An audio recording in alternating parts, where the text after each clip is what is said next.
Pembunuh wanita Parubaya yang ditemukan tewas bersimbah darah di Kecamatan Sukarami, Palembang ternyata masih pelajar SMK.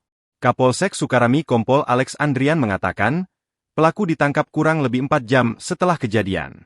Pelaku diketahui masih berstatus pelajar. Sebelumnya, jasad Turyati ditemukan tewas bersimbah darah di rumahnya di Gria bersama Boster, Kelurahan Sukodadi, Kecamatan Sukarami, kilometer 12 Palembang. Video pengakuan pelaku saat diinterogasi anggota polisi pun tersebar di media sosial. Dari tampangnya, pelaku masih muda dengan rentang usia sekitar belasan tahun.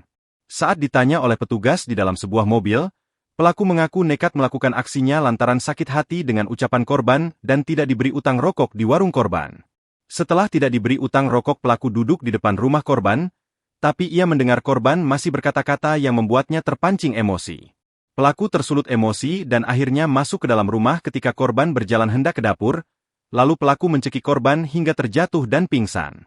Ia panik ketika melihat korban yang tidak sadarkan diri. Melihat korban masih bergerak, pelaku mengambil pisau di dapur korban dan menusuk leher belakang sebanyak 7 kali. Selain menghabisi nyawa korban, pelaku juga mengambil makanan ringan yang dijual korban serta beras, lalu ada uang tunai sekitar 200 ribuan rupiah.